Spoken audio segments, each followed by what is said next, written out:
We are already Indonesia's biggest foreign investor. They are 50 times bigger than us, 250 million people. From time to time they remind us of that. But to make investments, to help with their economy, they think, well, this little guy, he can make a contribution, he can help us. That's not bad. Kok nggak kita lakukan? Bodoh sekali kita kalau nggak melakukan ini.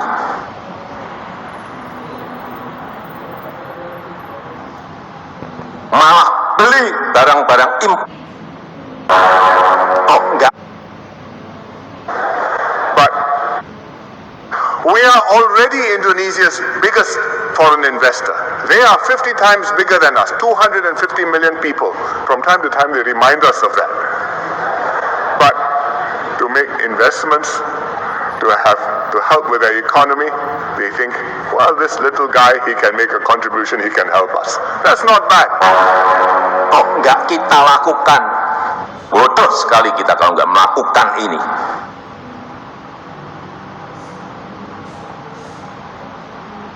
Malah beli barang-barang impor.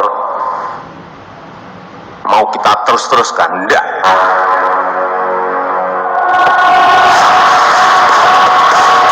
Negara tercinta kita Indonesia sering diremehkan negara-negara lain, utamanya tetangga, dengan mengatakan negara IQ rendah.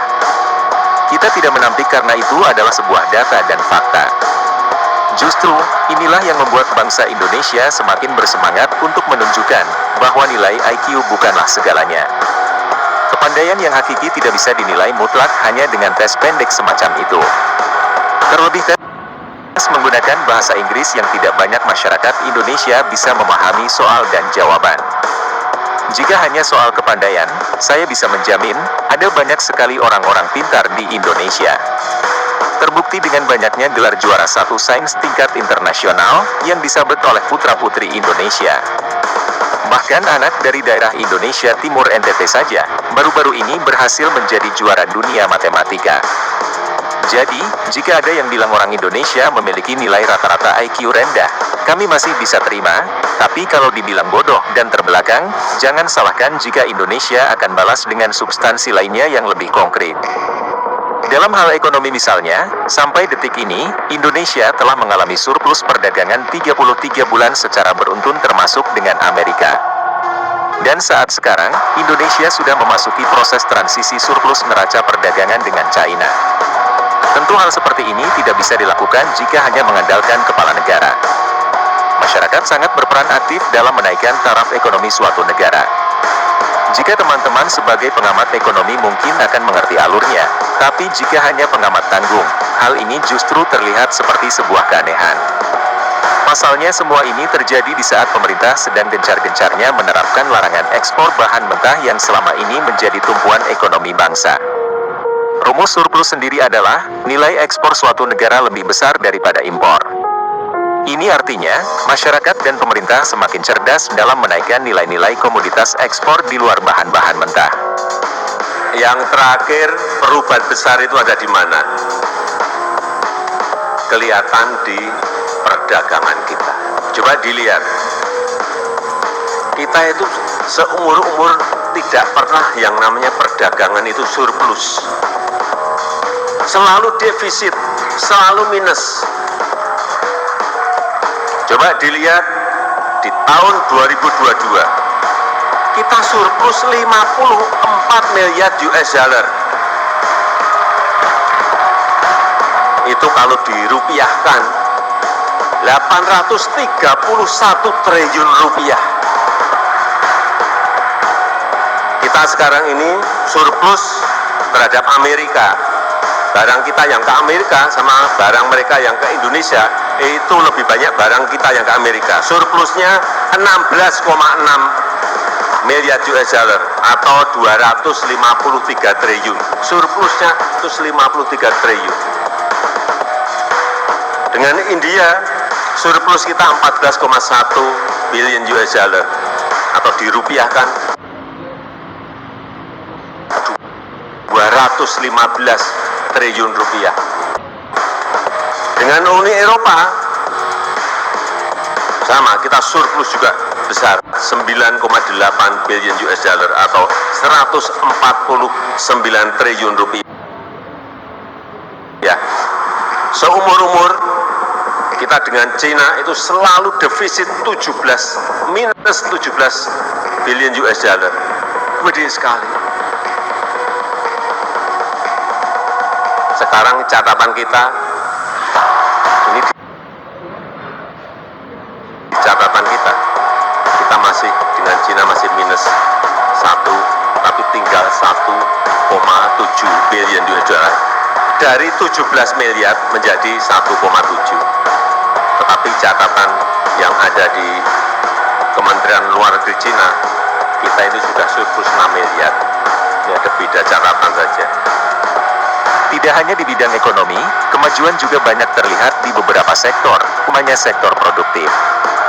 Dukungan masyarakat pada sikap pemerintah yang anti dibodohi bangsa asing adalah salah satu bukti konkret kalau masyarakat Indonesia bukanlah masyarakat yang terbelakang. Daya saing bangsa kita sudah mulai diakui dunia internasional.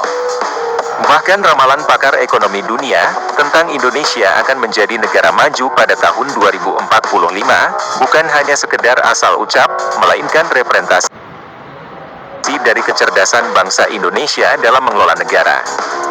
Intinya adalah, bangsa ini menunjukkan evolusi yang menakjubkan di awal abad ke-21.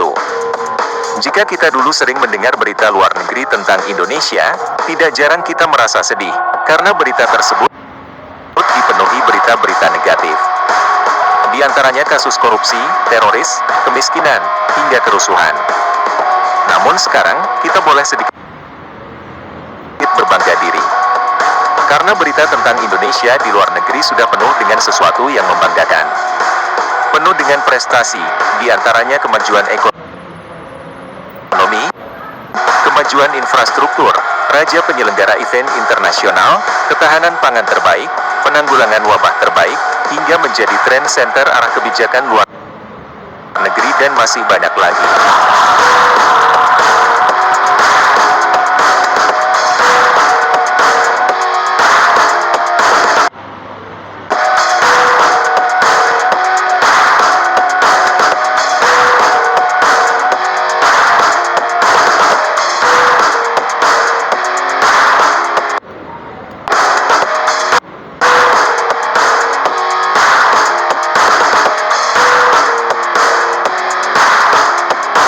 Banyak negara yang terkena prank Indonesia dalam mengambil sikap.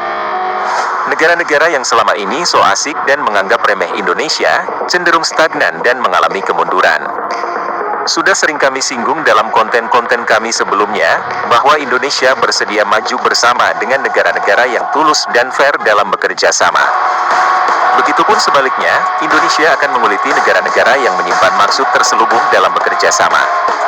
Menjadi negara yang baik memang terlihat bodoh, karena sudah terlalu banyak kemunafikan dalam kerjasama, baik bilateral dan multilateral.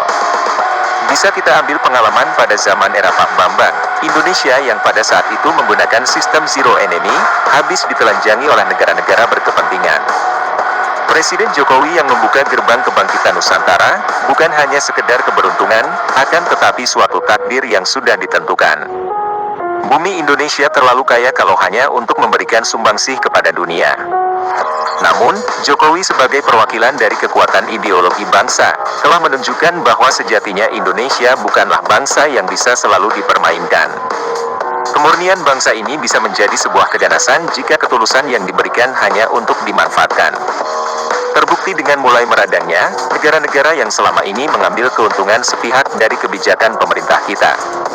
Sekuat apapun mereka menerobos untuk mengambil keuntungan tidak seimbang dari bangsa ini, maka sekuat itu juga bangsa kita menahan gempuran tersebut, dan mempersiapkan serangan balik. Waktu mereka sudah habis, karena kedewasaan bernegara sudah mengambil alih tempat, di garda terdepan kemajuan bangsa. Jika ada yang perlu ditambahkan, bisa teman-teman tulis di kolom komentar. Sekian dulu video dari kami, silakan dukung kami dengan like, komen dan subscribe. Guna mengembangkan channel ini, untuk memberikan informasi lebih tentang negara tercinta kita Indonesia. Terima kasih dan sampai jumpa di video menarik berikutnya.